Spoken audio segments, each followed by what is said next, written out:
Olá, boa noite. Seja, seja bem-vindo. Você que está aí assistindo, independente do horário, que não sei quando você vai assistir essa live, mas aqui estamos mais uma vez.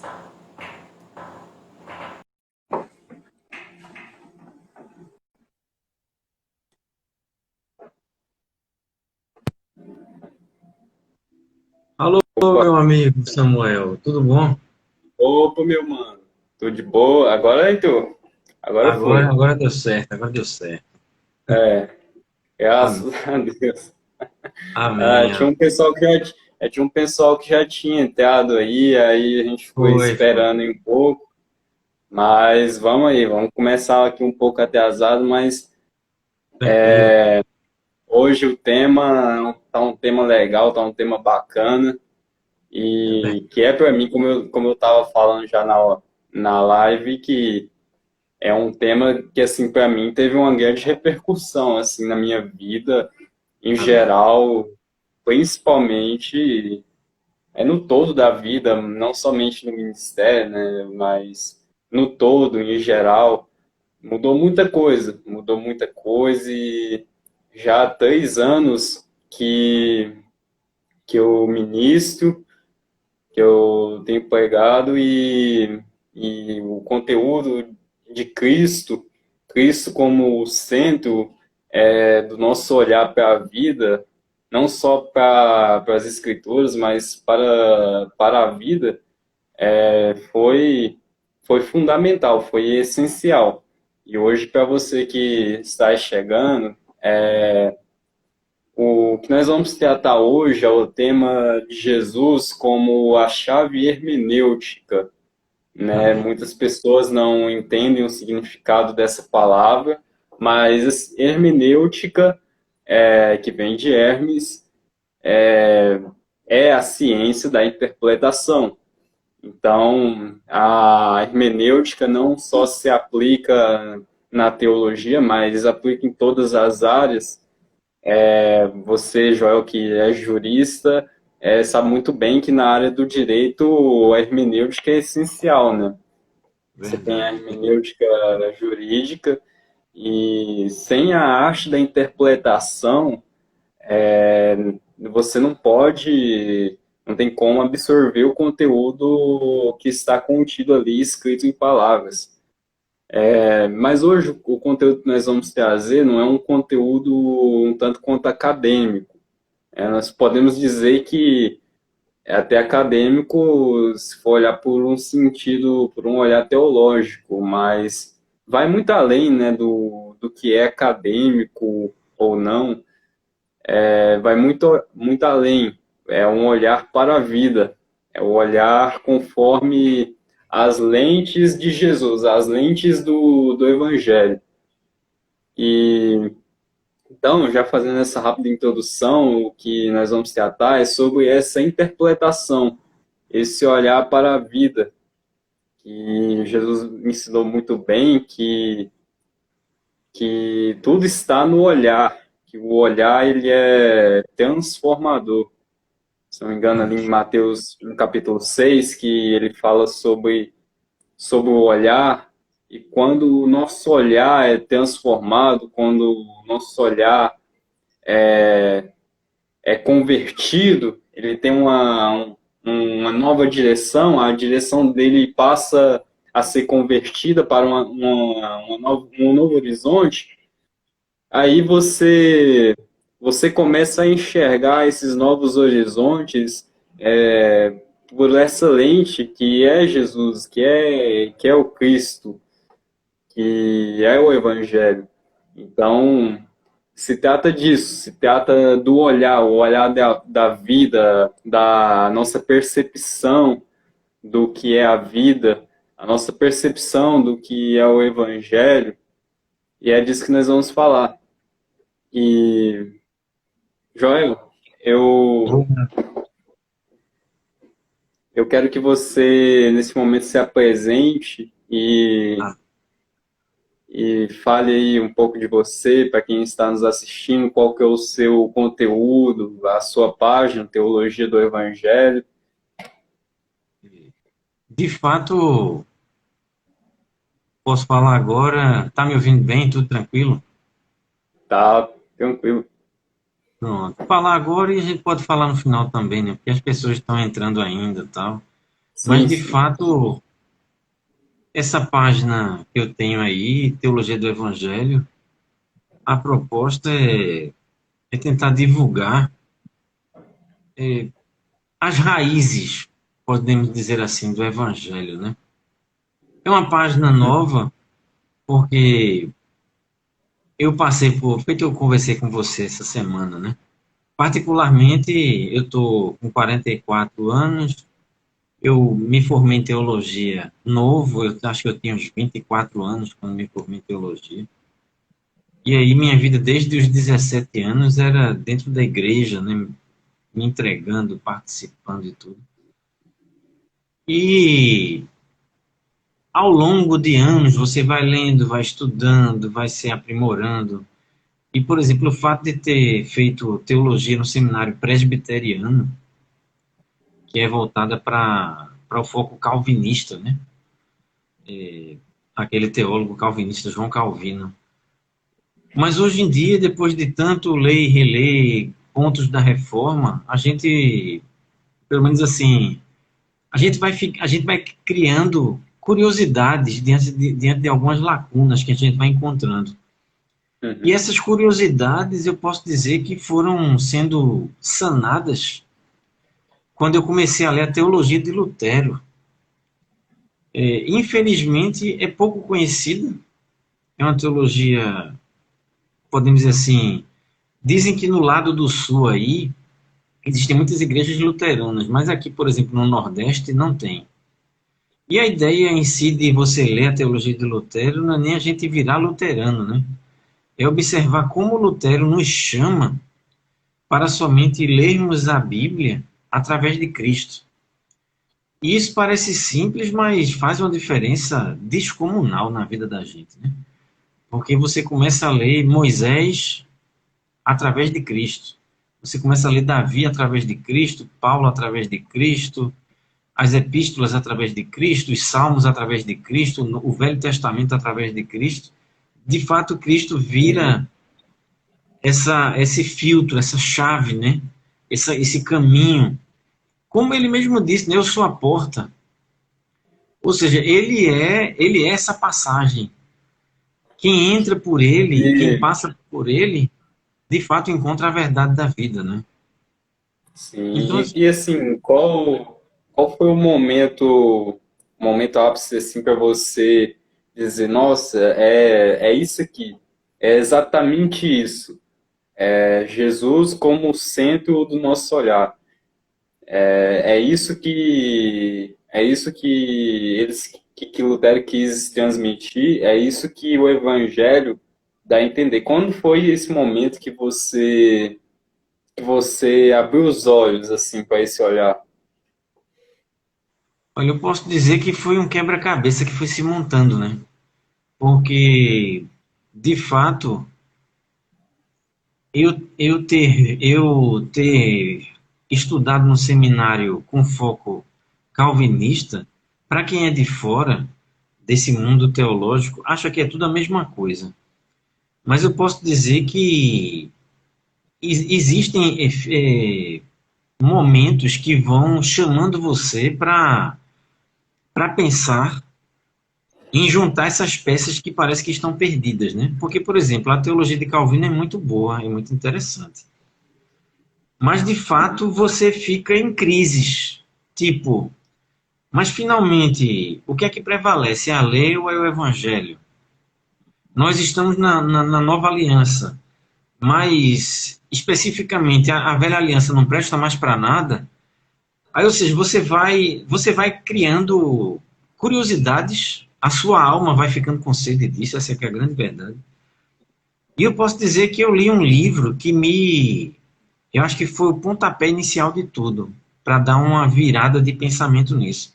Apesar dele não ser um teólogo luterano, é o Brennan Manning, que ele tem uma série de livros muito bons. Ele tem O Impostor que Vive em Mim, ele tem O Amor Furioso de Deus, Mas o best-seller dele é O Evangelho Maltrapilho.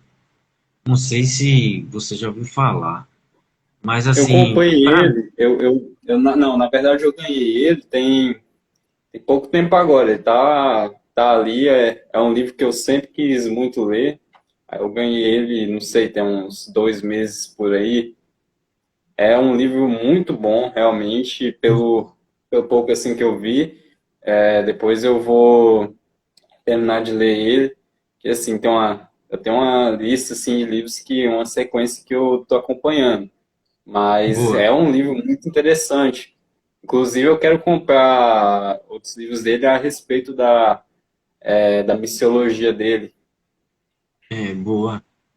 Eu me lembro que eu li este livro em 2007. Ou seja, ou seja, faz mais de 10 anos, né, que eu li o Evangelho Maltrapilho. E depois eu li em outros momentos. Mas assim, ele é um ex-padre, o Brennan Manning. Ele largou o sistema católico romano, mas a teologia dele, apesar dele ter tido toda essa base teológica na Igreja Católica Romana, a teologia dele não é especificamente católica romana. Eu também não sei dizer se Brennan Manning leu Lutero, a teologia de Lutero, mas a chamada do Evangelho Maltrapilho é fascinante, porque o Evangelho Sim. Maltrapilho, no Evangelho Maltrapilho, Brennan Manning nos coloca nessa situação real. Eu vejo ali ele transmitindo com muita eficácia o evangelho para essas pessoas que estão arruinadas, destroçadas, que tiveram um passado trágico, principalmente pela religião, e Verdade. a mensagem que ele transmite ali é muito para esse público que é o público desprezado pela religião, é o público Verdade. mais ignorado, é aquele pessoal que está ali mais marginalizado pela religião. Por isso ele dá esse nome, Evangelho Maltrapilho, é o evangelho para quem não tem uma aparência de santo.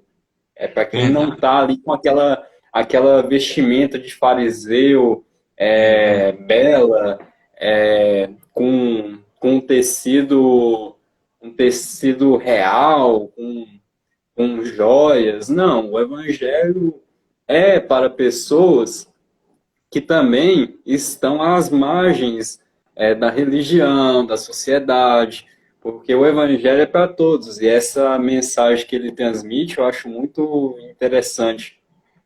É verdade. Não, a proposta do livro mesmo, de fato, é nessa linha, né? Para pessoas que, tipo assim, se desencantaram com a religião, e estão cansadas de vida religiosa, de carga religiosa, né? Aí, quando eu li o Brennan Manning, o Evangelho Maltrapilho, eu fiquei fascinado.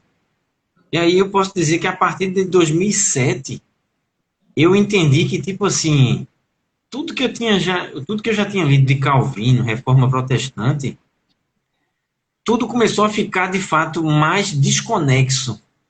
Ou seja, Aham. as crises aumentaram, né?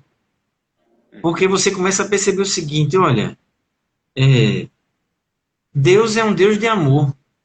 Deus ele não, é, Deus ele não entra em crise existencial, tipo, um dia ele ama, no outro ele odeia. Num dia ele perdoa, no outro ele guarda mágoa. Não, simplesmente ele é bom, ele é luz, né? E aí, quando Cristo diz, olha, quem vê o Ele Pai, é vê a justiça, né? mim, é justiça, tudo. E aí, no Evangelho Maltrapilho, de Brennan Manning, ele trabalha muito bem isso, né? E eu acho que a partir daí, se eu posso dizer que houve um marco divisório nessa minha caminhada de leitura, caminhada teológica, foi quando eu li o Evangelho Maltrapilho. Nessa minha página eu até coloquei a foto dele aí, porque é um livro que eu indico, sabe? Sim, eu tinha visto, eu tinha visto. Tem uma linguagem simples, porque Jesus era simples, né? Sim, Foi outra coisa também que me fascinou, porque ele como teólogo, e a gente assim que estuda teologia, aquela coisa toda, Aí, às vezes, a gente se impressiona com um dicionário rebuscado. E ele vai na simplicidade, mostrando como Sim, Deus nos né? ama. Contando parábolas de acordo com o lugar. Estava no campo, ele contava parábola para o homem do campo e assim para o homem da cidade, o homem urbano. É uma Verdade. simplicidade muito grande. É uma simplicidade que ele explica ali com fatores do dia a dia, não é nada complicado, não é nada codificado, né? Tanto que é Verdade. uma das questões que a reforma nos abriu para esse olhar que era que a palavra de Deus, que o evangelho não está codificado, né? E é isso que nós queremos dar a entender aqui, que não, o evangelho não está codificado, está descodificado, está aberto, está livre. Então, Jesus foi, é e isso, Jesus mano. foi tão, e Jesus foi tão simples que podemos dizer que ele foi morto por ser considerado até como herege, né? Porque Uhum, claro. ele falava É, na ele foi linguagem do morto, povo, né? na verdade, ele foi morto pela religião, a própria religião Total, que o matou. verdade. Essa é uma mensagem, para mim, é uma mensagem extraordinária, porque se você olha para a vida dos profetas, eles foram mortos, marginalizados e mortos pela religião. Aí chega Verdade. em Cristo e ele encontra ali com os fariseus que descendiam dos assassinos dos profetas. Tanto que ele faz essas citações aos escribas e fariseus que eles, os pais deles, mataram os profetas Verdade. e assim foi. Mas chega em Jesus, essa descendência, ela continua até em Jesus que esses fariseus, esses doutores da lei, eles que sentenciam Jesus à morte, eles que o condenam, né? Seguindo ali esse costume que já vem de muito tempo, que aconteceu com Verdade. os profetas, né? Pessoas que confrontaram de alguma maneira aquele sistema com reis que tinha monarquia e o templo, né? Por exemplo, Amós, que quando foi confrontar, quando ele estava pregando no templo, né? O mensageiro do rei foi lá dizer, não, você não pode profetizar contra o rei e nem contra o templo. Você não pode profetizar. Aqui não é lugar de se profetizar, você pode profetizar em outro lugar. Vai para a Judéia, vai lá para Samaria, mas aqui não. E uma coisa que, por exemplo, nesse embalo aí do que a gente está falando, né, da simplicidade de Jesus, essa foi, podemos dizer assim, a solução que Lutero encontrou nas crises de alma que ele tinha, né? Porque, por exemplo, no filme de Lutero mesmo, fica claro isso, e quando você lê também sobre a vida dele, que ele tinha crises de alma, né? É, Como satisfazer um Deus perfeito? Como ser perdoado por um Deus que não erra, por um Deus que é santo, né? sim. Imaculado? Ele chegava a se martirizar, né, por causa Exato. disso. Ele se tornou um masoquista, um santo É, masoquista, um sacro masoquista. Se tornou um é sacro por, masoquista. Ele se até martirizava por porque causa dessa santidade que ele buscava, almejava tanto, para agradar esse Deus perfeito. e isso na cabeça de Lutero virava uma crise, né? Porque no fundo, ele sabia que ele não conseguia alcançar esse nível de chegar ao ponto de agradar totalmente a Deus. Aí foi quando Sim, ele, naquelas crises pessoais, ele começou a entender a simplicidade do Evangelho. E foi a simplicidade do Evangelho que fez a reforma protestante explodir. Incrível que pareça, né? A igreja era detentora da Bíblia, como livro sagrado, palavra de Deus escrita e tudo mais, mas ao mesmo tempo a igreja estava longe do Evangelho. Parece brincadeira, né? Parece uma coisa irônica, né? A igreja estava, a igreja era detentora do livro sagrado, mas a igreja estava perdida quanto às razões do evangelho. E aí foi quando Lutero começou a sim, entender que essa simplicidade do evangelho, em seguir somente a Cristo, é que libertaria a alma dele dessas culpas, dessa autoflagelação, dessa impiedade contra si mesmo, né? Porque como é que o cara, se autoflagelando, vai conseguir o perdão de Deus? Impossível. Ele não quer sacrifício, ele quer misericórdia, né? Ele quer que eu me entregue pela fé, ele quer que eu me entregue de corpo, de alma, de coração. É aquela situação. O que é que eu posso fazer hoje para agradar a Deus e para ser grato a Ele por tudo que Ele fez por mim? Viver para Ele, amá-lo, sim, me doar ao Evangelho, dar razão ao Evangelho todos os dias, né? Deixar que sim. as verdades do Olha, Evangelho dominem minha alma, minha mente, meu coração, né? E isso aí, impressionante, mas isso aí fez um racha no século XVI. A fez. simplicidade do Assim, Evangelho, né? uma das coisas que eu lamento muito é que desse espírito simples, dessa simplicidade, foi se perdendo muito ao longo dos anos e mais o sistema das igrejas protestantes foram se alimentando dessa teologia que já vem do sistema católico e veio. E assim foi se perdendo aquela essência, aquela simplicidade, e foi tendo muita mistura, né? Houve muito. É o fermento dos fariseus que Jesus alertou, né? O fermento da religião. Então, assim, após a reforma protestante, meu Deus, teve muito Verdade. fermento, mano. Teve muito fermento e isso cresceu, estufou, se tornou gigante. A igreja evangélica se expandiu e hoje em dia, principalmente as pentecostais, né, o pentecostais, se expandiram naquela velocidade muito rápida, mas não tem a base, o alicerce do evangelho simples, não tem a simplicidade, porque se perdeu essa simplicidade.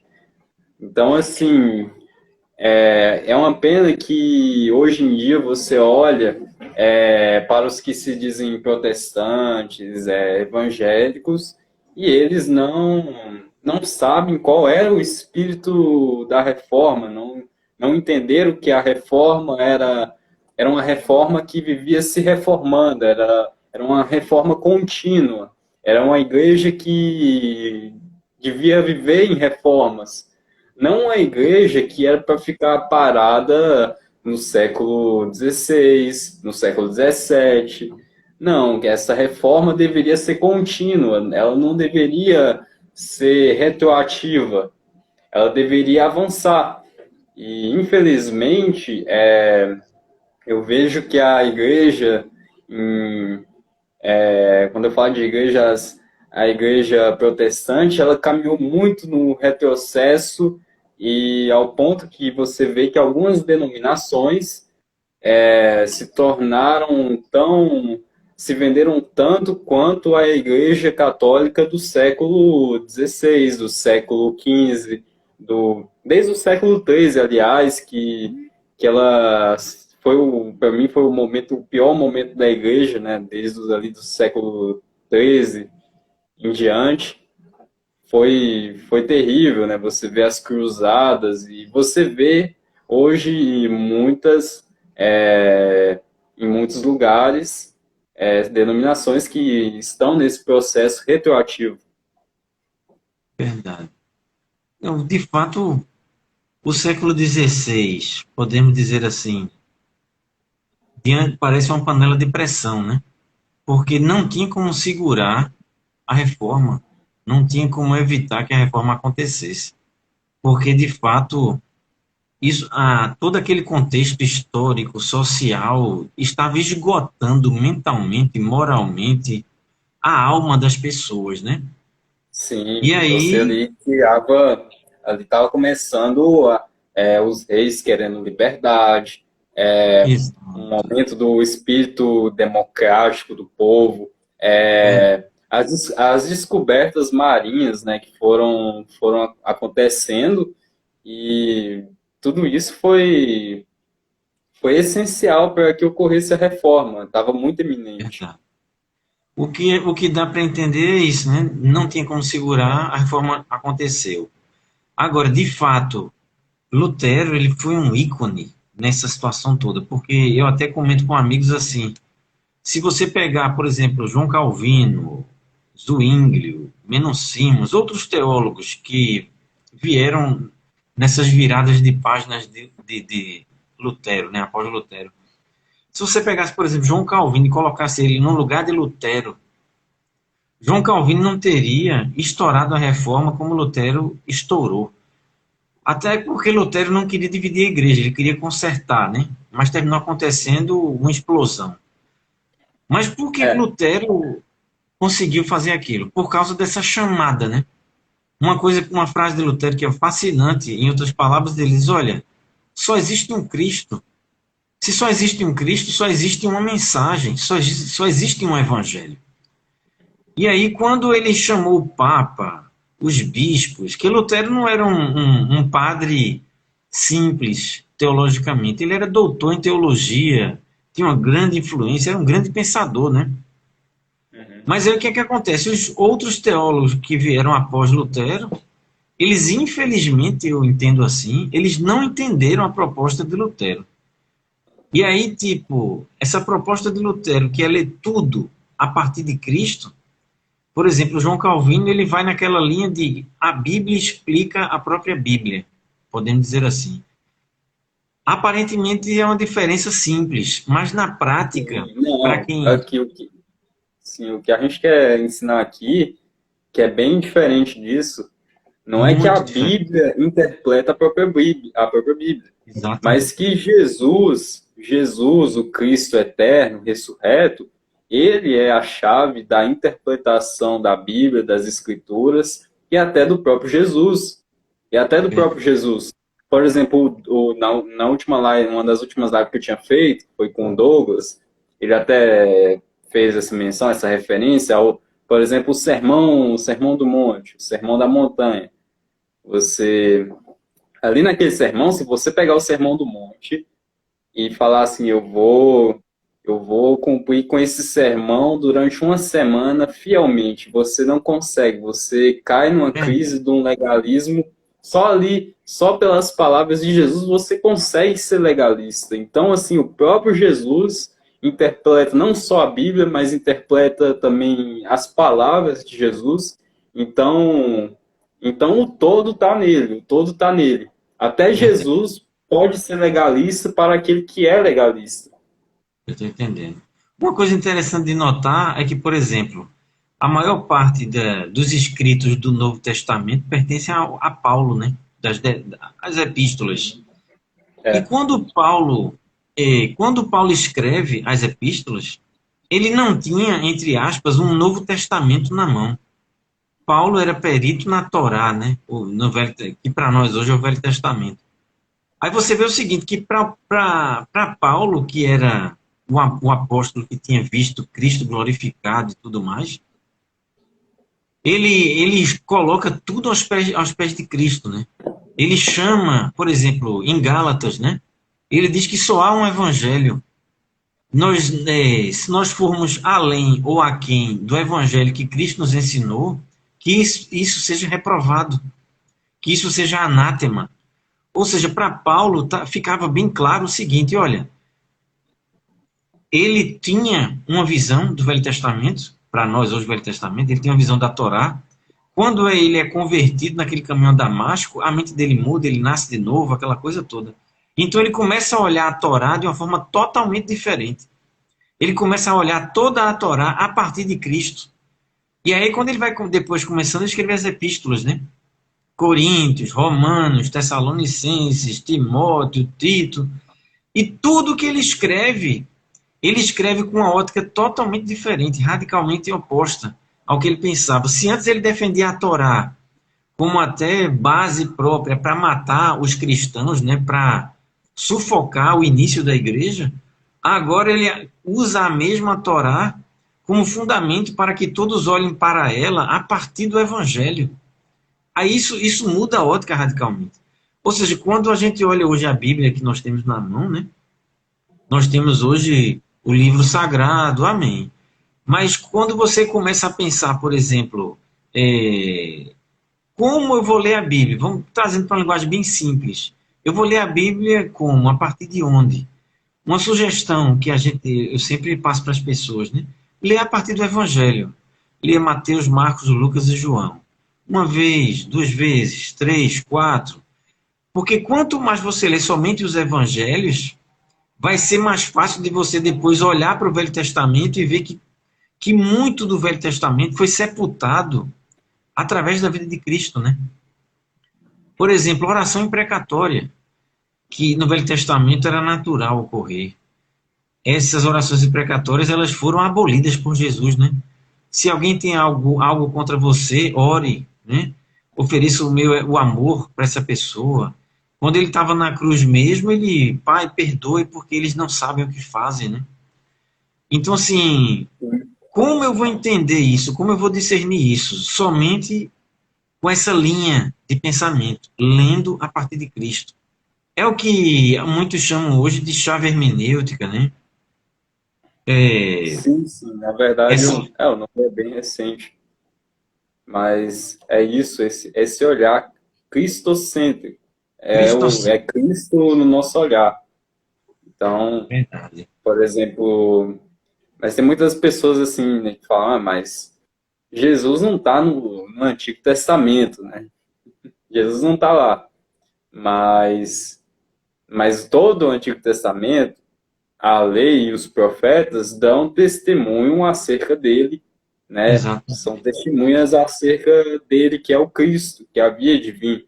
E ali você encontra também a manifestação do Cristo, né? Você encontra muito essa manifestação, por exemplo, em Gênesis,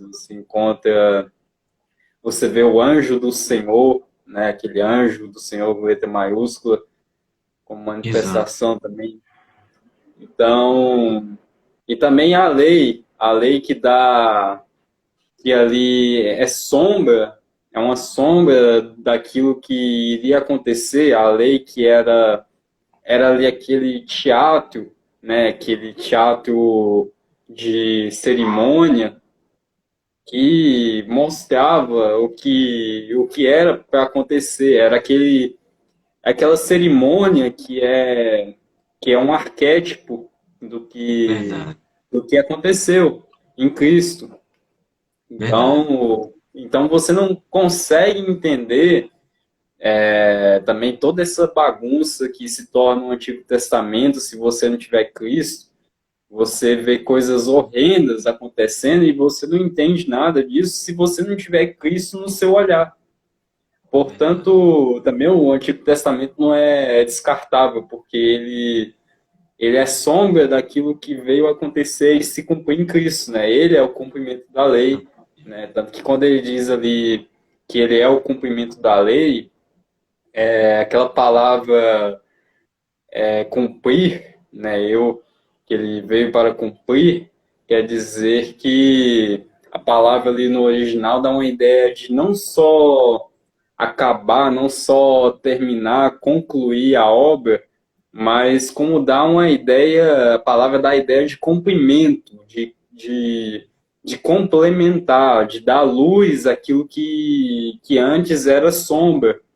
Então, Exato. Cristo, ele é essa luz que complementa a lei, que completa a lei é incompleta, mas em Cristo ela se torna completa e cumprida, e se torna iluminada em Cristo, porque antes o que era sombra agora está iluminado, porque também, né, como tem um texto que eu gosto, que eu acho importante comentar, é o de João, do Evangelho de João, capítulo 1, que é fundamental nesse nosso debate, nessa nossa discussão, que é o Verbo que se fez carne.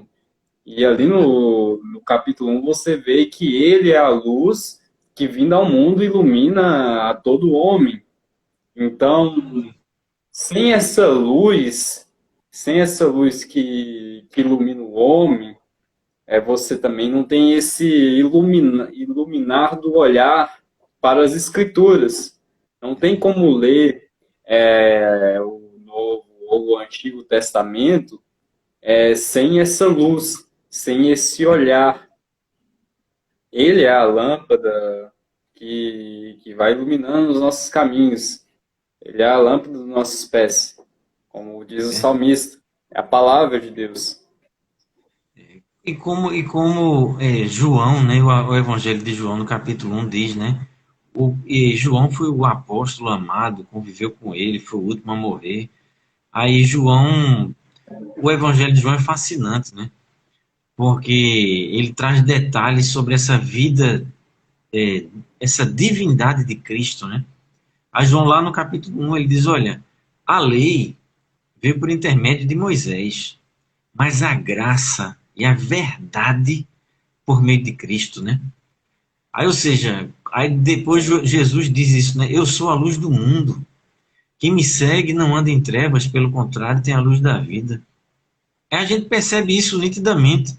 Ou seja, para que eu entenda as Escrituras, eu tenho que entender o Evangelho, né?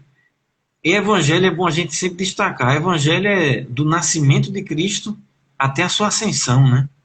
É a boa nova, o que ele trouxe como palavra da vida, ele mesmo encarnado nos ensinando aqui enquanto peregrinou. Esse texto mesmo, né, que o verbo se fez carne, nós poderíamos até traduzir sem nenhum problema assim. E o evangelho se fez carne e habitou entre nós, né? Porque ele é a boa nova, ele é a notícia do céu, ele é a verdade de Deus que andou entre nós. A verdade de Deus esteve aqui em carne e osso. E essa encarnação de Deus andando entre os pecadores é fascinante. Então, como eu vou colocar isso para as pessoas? Em nenhum momento, por exemplo, a gente vai lendo Lutero, quanto mais eu leio Lutero, eu entendo isso, que ele olha para o Velho Testamento com esse olhar de Cristo, né? Ele vai tentando sempre encontrar essa sombra, feito você falou, essa sombra do Novo Testamento, ele vai buscando no Velho Testamento essa sombra de Cristo. Ou seja, de fato a Bíblia, como um livro fascinante como é, ele se completa como um quebra-cabeça. Mas como entender o todo do quebra-cabeça? Pelo centro do quebra-cabeça, né? E o centro do quebra-cabeça é Cristo, né? A vida dele. Se eu não leio Jesus, se eu não entendo de fato o que ele tem a me ensinar como palavra que saiu dos lábios dele, eu vou terminar achando que Moisés está no mesmo pé de igualdade de Cristo, Davi no mesmo pé de igualdade de Cristo, quando Davi tem seus méritos. Isso porque Moisés falou que depois dele viria outro e que era para se olhar para ele, assim como foi com aquela serpente de bronze que foi erguida no meio do deserto, né? Basta olhar para ele que é aquela serpente, porque importa que o Filho do Homem seja erguido, assim como foi aquela serpente de bronze no deserto. Então, a nossa fé, ela está toda baseada em se olhar para esse Cristo que foi erguido na cruz, e olhar para ele. Somente isso foi o que o próprio Moisés nos deixou claro que era para ser feito pelo povo de Israel. Verdade. O povo de Israel que não entendeu esse significado. Verdade. Eu me lembro, falando disso aí, eu me lembro do seguinte, né? Que, por exemplo, Lutero, eu estou citando muito Lutero porque hoje em dia, para mim, é o teólogo mais fascinante que eu gosto de ler, né? É muito bom ler a teologia de Lutero. não para ser luterano, né, mas para sempre voltar o olhar para Cristo. E uma coisa que Lutero trabalha muito bem é sobre esse pêndulo entre lei e graça, graça e lei e graça, graça e lei. Velha aliança, nova aliança, nova aliança, velha aliança. Ou seja, eu estou hoje nós estamos debaixo da graça, né? Não estamos mais debaixo da lei. Mas, ou seja, mesmo nós convertidos como somos, nós nascemos de novo e estamos agora seguindo o caminho do Evangelho. Se eu não colocar o Evangelho como autoridade máxima na minha vida, os princípios que Cristo me ensinou como os princípios da verdade para a minha vida, para a minha alma, eu caio nas garras acusatórias da lei, né? Porque a lei, ela é boa. A lei, ela é perfeita. Ela quer mostrar o quanto Deus é santo e o quanto nós erramos todos os dias. Mas se eu só olhar para a lei, ela vem e me condena. Aí eu caio nessas garras pesadas da lei, né? Nessas garras acusatórias da lei. Mas quando eu me agarro no Evangelho e leio somente, procuro seguir somente o Evangelho, o que Cristo me ensinou como verdade de vida, aí eu entendo o quanto eu sou perdoado, como eu, mesmo sendo pecador, já fui perdoado, minha dívida de alma com a eternidade já está lavada, porque Jesus na cruz, ele pagou os nossos pecados, né?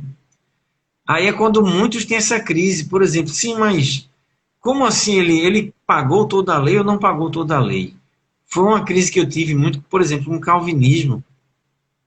O calvinismo vai naquela linha de que a lei, nos seus três aspectos, ela morreu em dois. Ela morreu no aspecto cerimonial, nós não precisamos fazer mais cerimônias sobre o perdão dos pecados, né? Porque Cristo já foi o cordeiro que se entregou por nós. A lei civil foi para aquela época, mas prevalece a lei moral. Contudo, o que Lutero defende é que toda a lei foi sepultada. Toda a lei foi esmagada com o tetelestai da cruz do Calvário, né? Ou seja, eu tenho que, pela fé, me apropriar dessa justificação, desse perdão, dessa isenção que Cristo me dá através da sua morte, né? Ou seja, quando eu creio nisso e me entrego a isso, isso me dá paz, isso gera pacificação, isso gera tranquilidade de alma. Eu começo a entender o seguinte: olha, Deus me ama, Ele me perdoou, Ele pagou os meus pecados, né? O que eu não poderia fazer como pecador, Ele veio e fez no meu lugar. O que é que eu tenho que fazer? Me entregar ao Deus da minha vida todo santo dia e segui-lo, mesmo nascido de novo, todos os dias me entregando a esse perdão do Evangelho, né? Se eu voltar os olhos para o Velho Testamento, não, mas eu vou tentar seguir o Velho Testamento, tentar seguir o legalismo do Velho Testamento. Aí eu começo a entrar em crise. A minha paz vai para o ralo, o processo de pacificação ele fica totalmente conturbado, porque eu não consigo cumprir a lei. A lei, ela é severa, né? A lei, ela exige de mim santidade. Agora, uma santidade que eu nunca consigo alcançar. E o Evangelho nos coloca numa situação totalmente diferente. Cristo é santo. Então, assim, não é a denominação A, B ou C que tem que dizer como eu tenho que ser santo. Mas eu tenho que seguir a vida de santidade que ele me ensina a viver. Ou seja, os princípios de santidade para a minha vida estão em Cristo. E não num pastor, ou num grupo, ou em teólogos, né? Isso vira paz. Impressionante, né? Cristo veio nos dar paz. Em Efésios capítulo 2, o apóstolo Paulo diz que ele veio nos evangelizar a sua própria paz, né?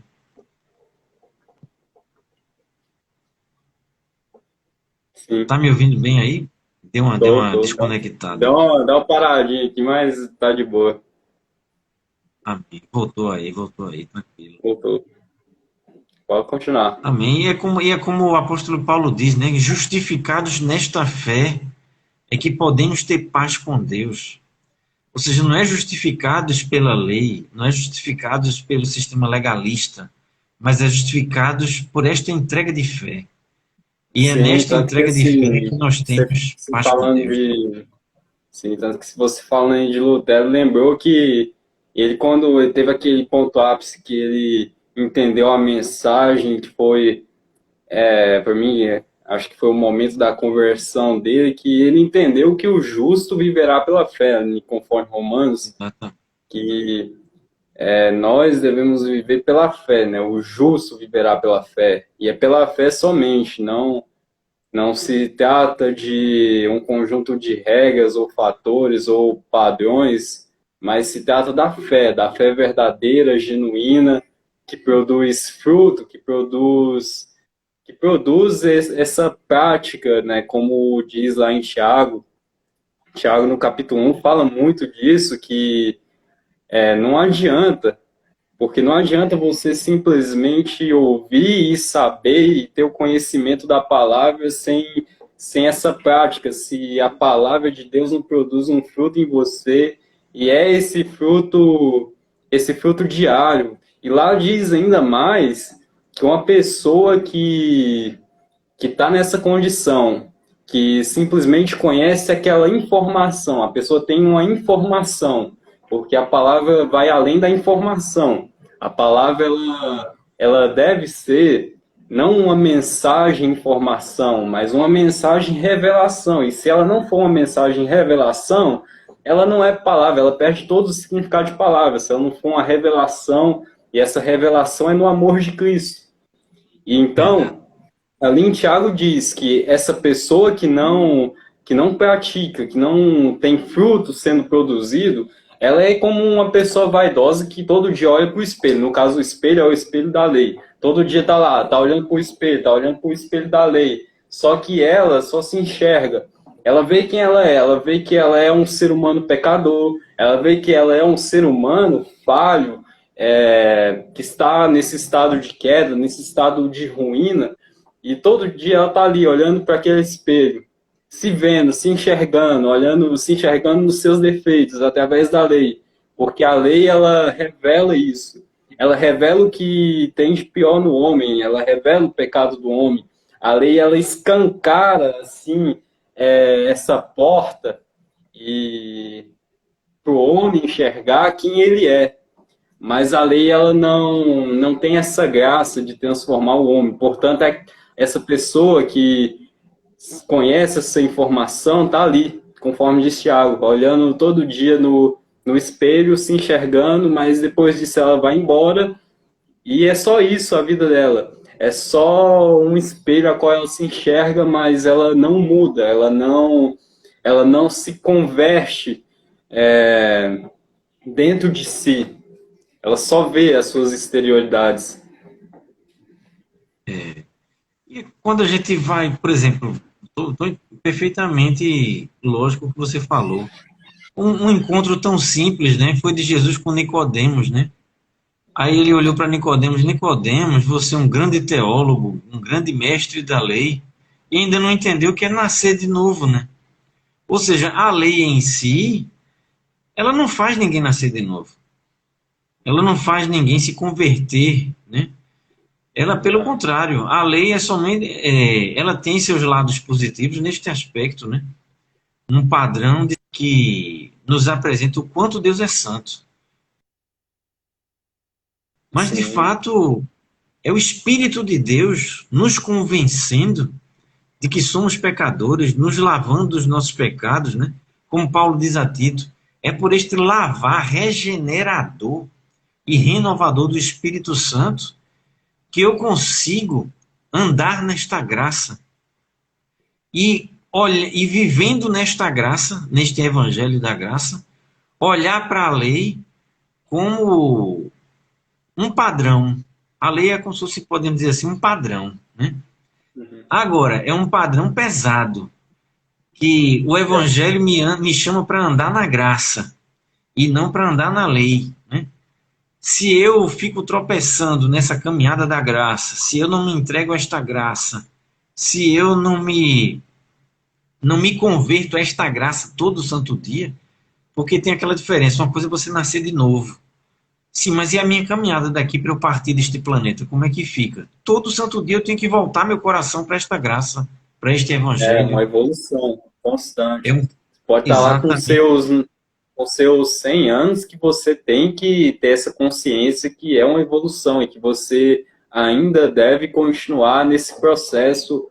E esse processo é até o final da nossa vida. Nós estamos nesse processo de evolução. Eu estou, você, quem está nos verdade, assistindo, estamos todos nesse processo e ninguém consegue escapar desse processo. O que você pode fazer é se adaptar ao processo e não ser uma pessoa retroativa, ser uma pessoa que avança, que caminha para frente, caminha na fé. verdade. E como caminhar neste processo sem um mundo de culpa na cabeça? Como caminhar neste processo? Como enfrentar este Sem mundo as que já acabou, neuroses, né?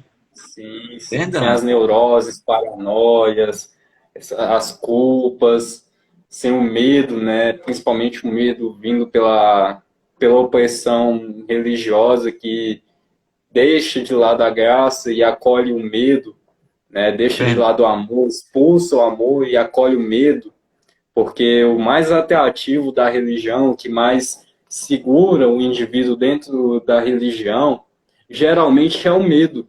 Geralmente é o medo, é a culpa, é a neurose e não o amor. Não é o amor que segura, entendeu?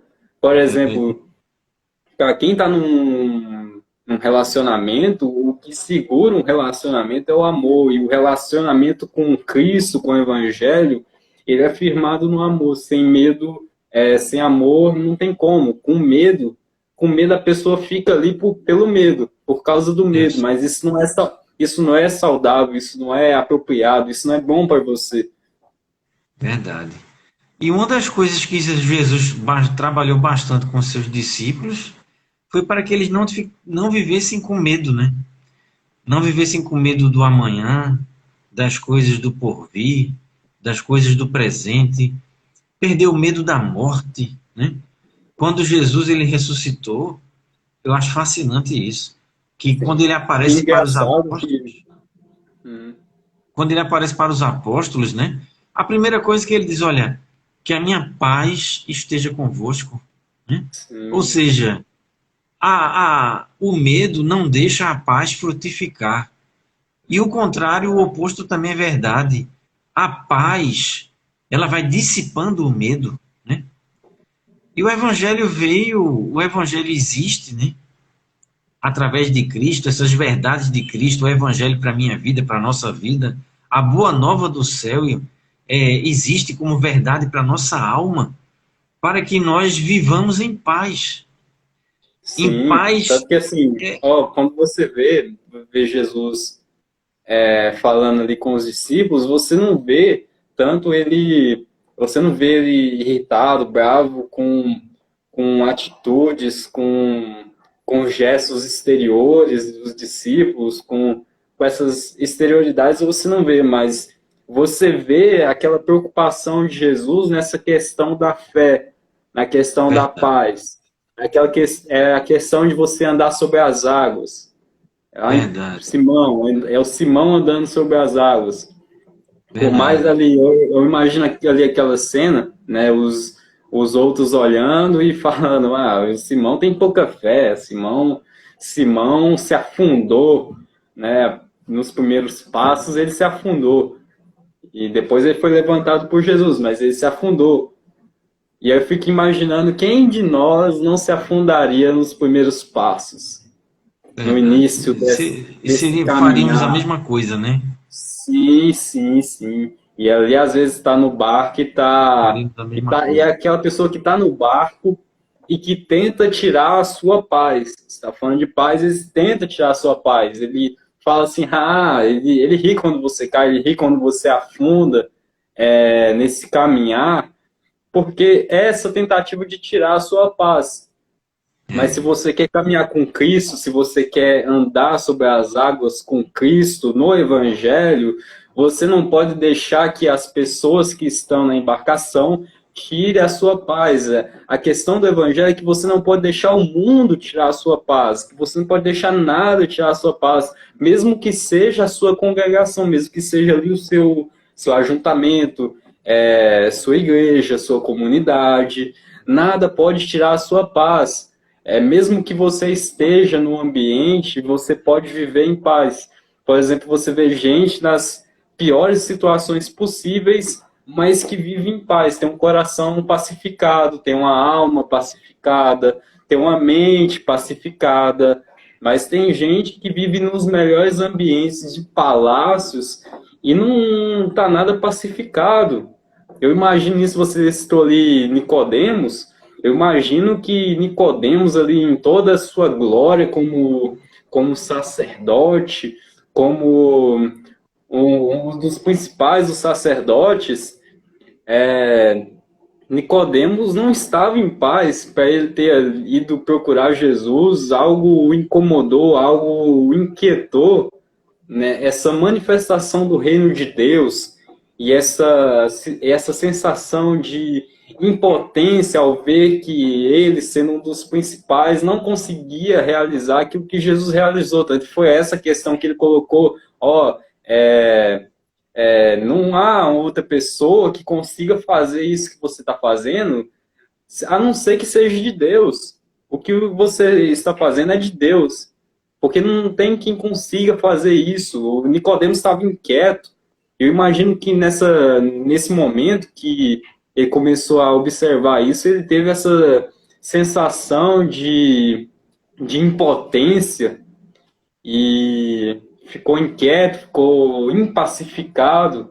E então é isso. Tudo começa aí por esse desejo de paz, esse desejo de ser pacificado. Então ali Nicodemos, como eu ia falando, ele estava ali nessa situação como um dos principais dos sacerdotes, mas ele não estava pacificado.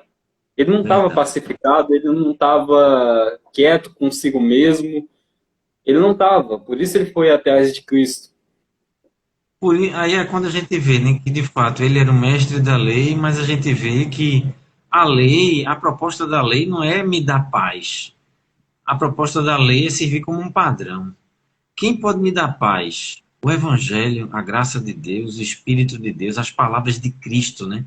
Sim. Por exemplo, nós estamos fazendo essa live hoje aqui, tem pessoas agora se suicidando, né? Pulando de um prédio, dando um tiro na cabeça, mergulhando no mundo das drogas.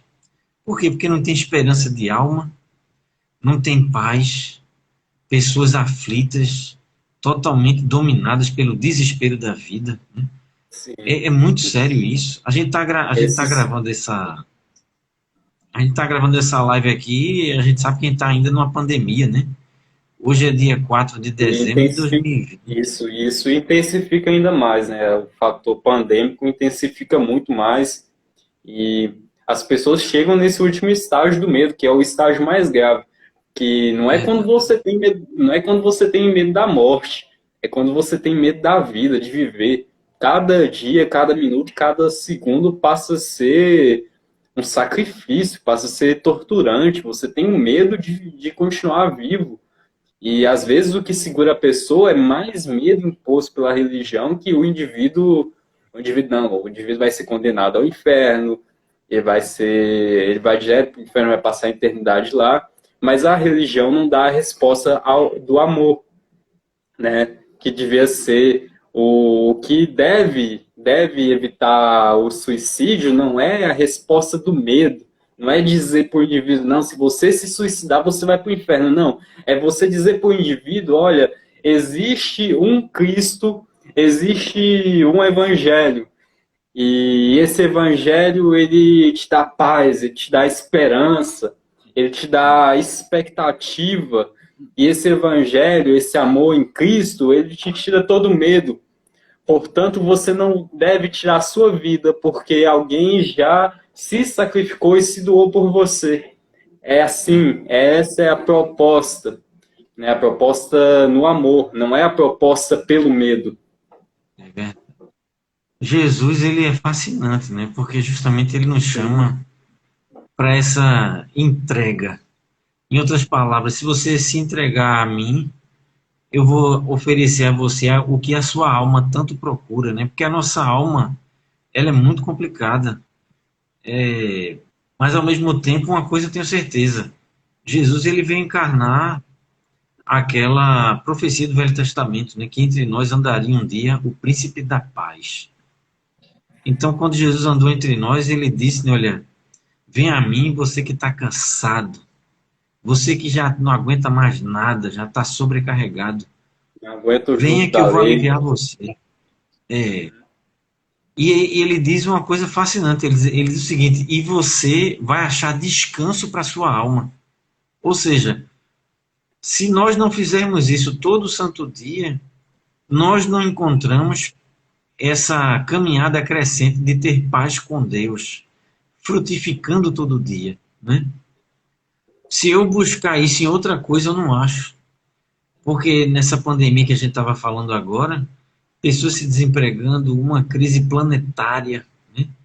Aí tem horas que eu paro e penso assim, meu Deus, que privilégio te conhecer, Senhor. Que privilégio a minha alma ser do Senhor, né? A minha alma ter nascido de novo. Porque eu sei que este mundo já acabou. A gente não pode esperar que aqui seja uma maravilha. Vão ter momentos bons e ruins, até a gente partir daqui. Porque é feito a própria palavra nos ensina, né? Este mundo já está sepultado no maligno, né? Quando o ladrão da cruz estava ao lado de Jesus, ele disse, olha, Senhor, quando entrares no teu reino, lembre-se de mim. Aí Jesus olhou para ele e disse, meu filho, hoje mesmo você estará comigo no paraíso. Ou seja, o paraíso não é aqui, o paraíso é do outro lado, né? Mas enquanto eu estiver aqui como cristão, como, como continuar essa minha caminhada, sabendo que aqui não é um paraíso? Eu posso desfrutar da paz de Deus no meu coração. É aquela história, a paz não vai me livrar de uma dor, de um luto, de uma doença.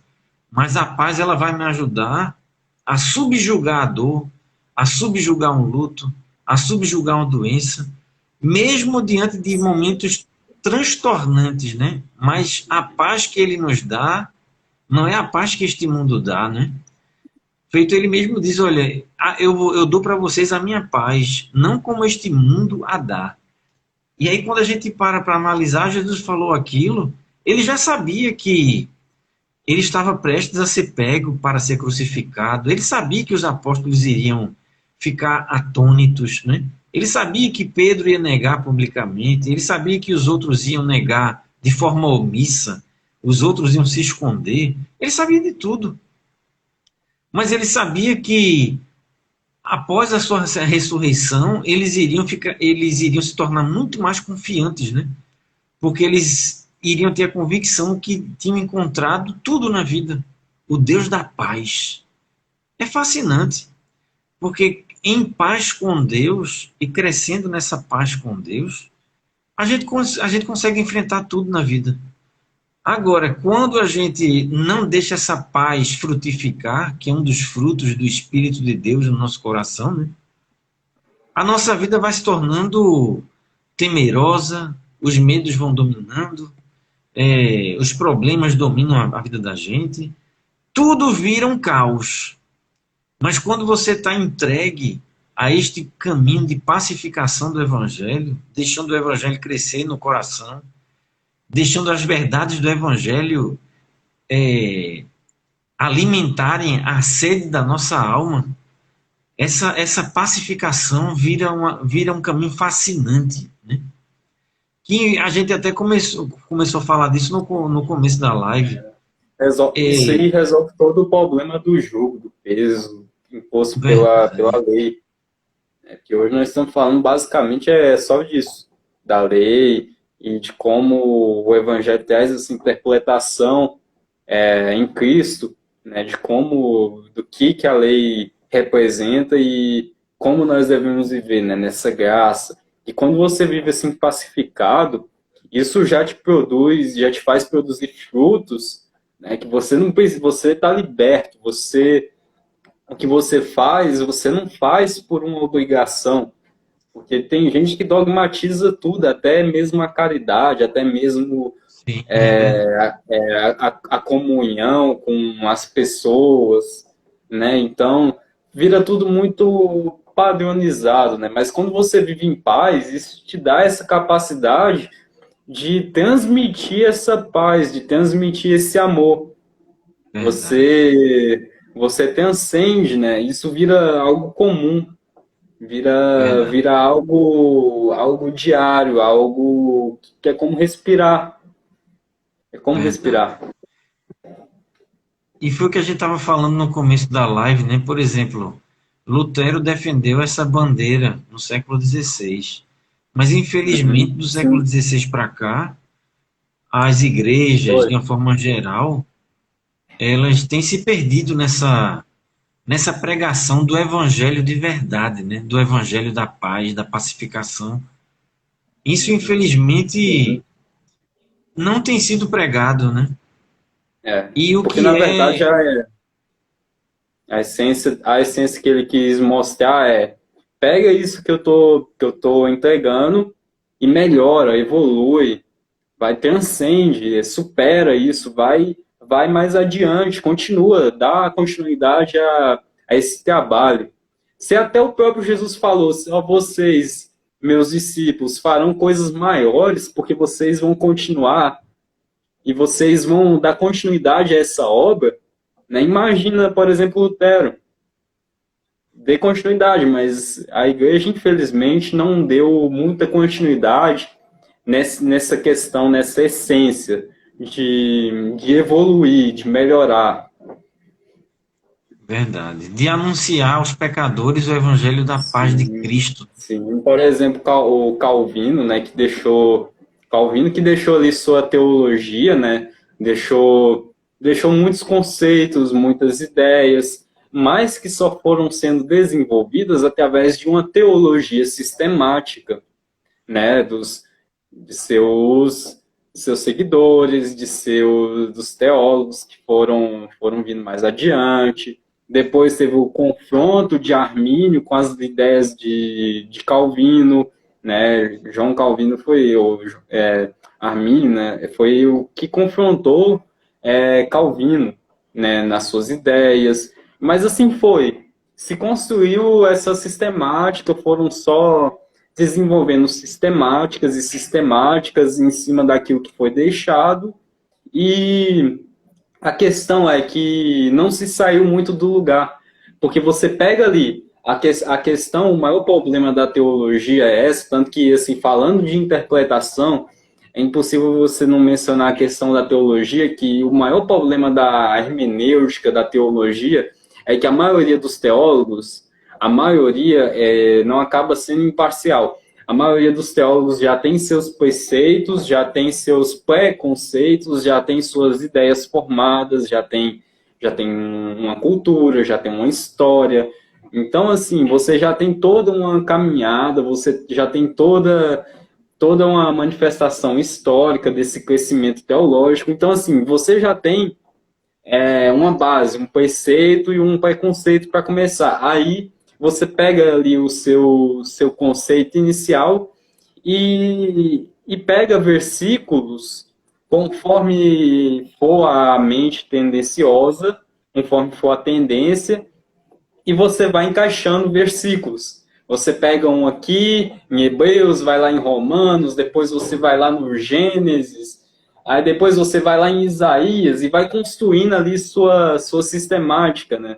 No caso, a sistemática de Calvino construída ali principalmente em Romanos 8, 9, 10, e vai construindo a sua sistemática, você explica seu conceito de predestinação, você explica o seu conceito de depravação total, você explica ali seu conceito do que é a soberania de Deus, e assim vai. Você cria a teologia que você quiser, tanto que a teologia ela vai ela vai mudando conforme se muda, principalmente a política, porque a política ela depende muito, ela sempre dependeu muito de todo o sistema e conjunto eclesiástico, doutrinário para o controle de massa. Então, assim, você precisa alterar sua teologia conforme for o sistema político, conforme for as tendências, né, da época, da cultura. Então, assim, a Bíblia acaba que, por muitos, ela é chamada de palavra de Deus de capa a capa, mas ela acaba sendo também a mãe de todas as grandes heresias, porque ali dentro dessa teologia sistemática, você ganha essa liberdade de fazer a sua montagem de textos, de encaixar como se fosse um quebra-cabeça, mas aí, como você falou aquela hora do quebra-cabeça, que sem a peça principal, sem o centro, que é Cristo, vira só um quebra-cabeça que você encaixa como quiser, como você bem entender. No final das contas, vai ser ali o seu quebra-cabeça do seu jeito, mas não vai ser conforme Cristo, não vai ser conforme o Evangelho, não vai ser conforme o Cordeiro de Deus. Verdade. Perfeito o que você falou, né? E nós temos essa missão hoje, eu entendo assim, sabe? Infelizmente, nós temos muitos CNPJs religiosos, né? Quase toda esquina tem uma igreja dita evangélica. Nós temos as tradicionais, católicas, romanas, católicas, ortodoxas e inúmeras. A gente poderia passar a noite aqui citando igrejas, né? Porque são Sim, sim. inúmeras. Mas, assim, de fato, o que eu me questiono hoje é, de fato, essa pregação do Evangelho, né? O Evangelho como centro da vida, o Evangelho como centro da Bíblia, Jesus como centro da vida, Jesus como centro da Bíblia, né? Aí a gente vê, por exemplo, quando a gente volta lá para o século XVI, a gente vê isso de forma muito nítida. Por exemplo, para o Papa, na época, os bispos e tudo, foi mais fácil até excomungar Lutero do que, tipo assim, contradizê-lo de forma E convincente. antes disso, você vê exemplos como o de John Hus, né, que foi morto na fogueira exatamente 100 anos antes de Lutero, quando ele começou a pregar a justificação pela fé, quando ele começou a pregar a graça e que ia de frente com os dogmas e indulgências da época, e John Hus foi chamado a julgamento, só porque diferente de Lutero, o Hus foi queimado ali na fogueira, amarrado, né? E a história diz que ele morreu ainda louvando ao Senhor, né? Ele foi firme em seus pensamentos e é um dos pré-reformados, pré-reformadores. Verdade, verdade.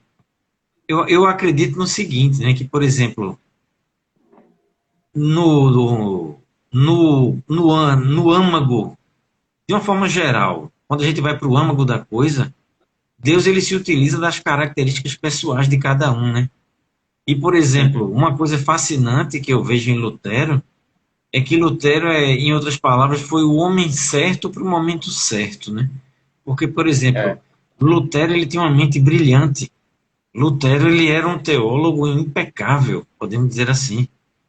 E, ao mesmo tempo, Lutero ele tinha uma coragem que ele desafiou um sistema secular, né? Um sistema de séculos. E ele desafiou como? Como foi que ele enfrentou esse sistema? Não foi com os próprios argumentos, né? Mas foi fazendo essa teologia que colocava o evangelho no centro. A teologia que coloca o evangelho no centro, né? É quando ele é, está diante daqueles questionamentos, ele diz, olha, minhas obras podem até ter alguma contradição entre elas, mas que eu seja convencido pelas escrituras de que eu estou errado, né? E a igreja não teve condições de convencer que Lutero estava errado. Então a melhor opção da igreja era taxá-lo de herege, né?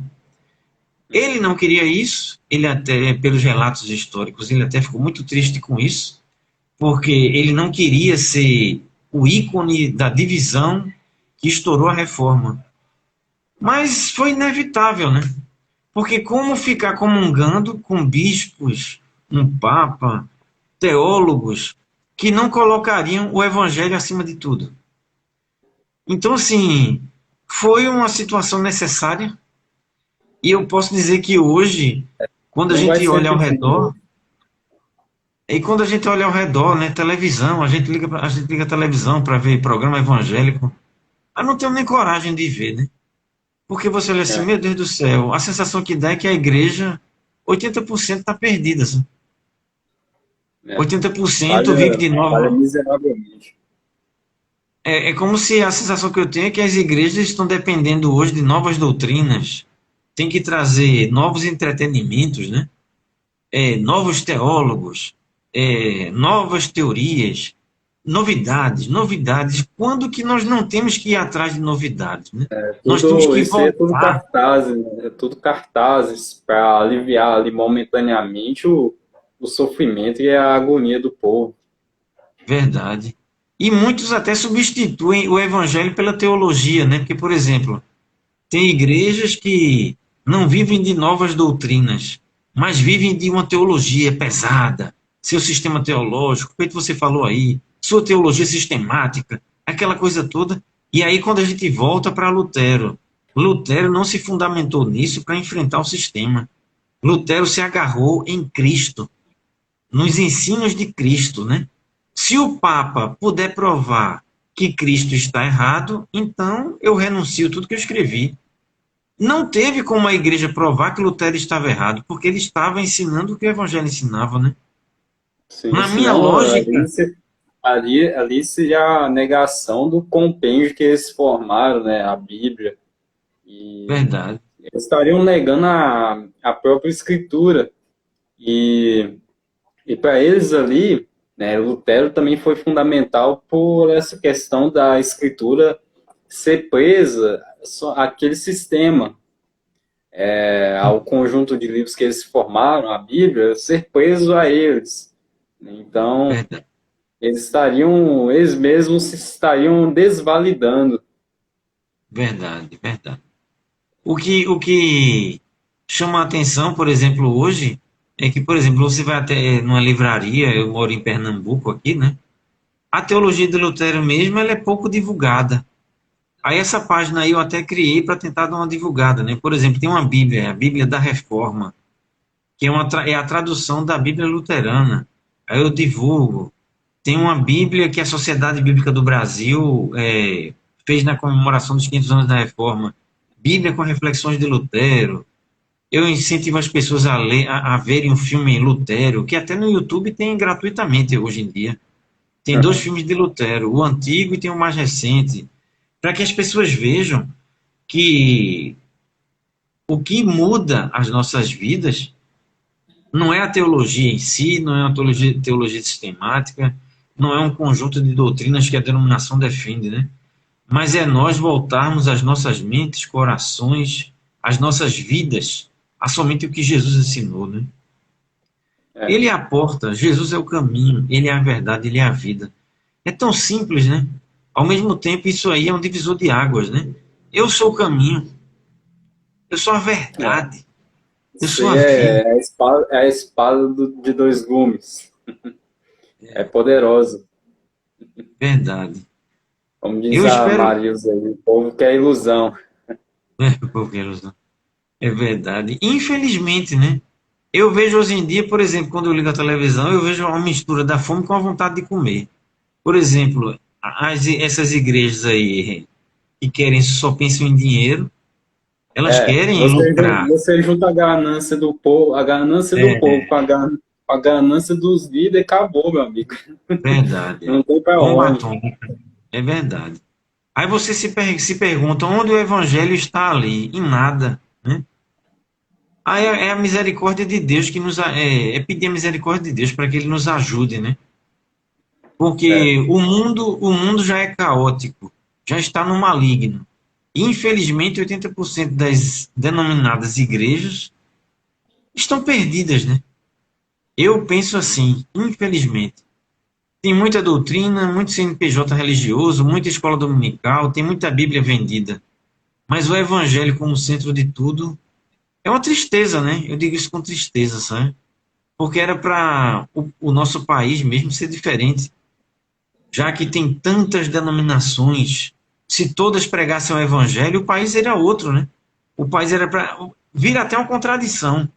Porque como é que mas tem tantas igrejas?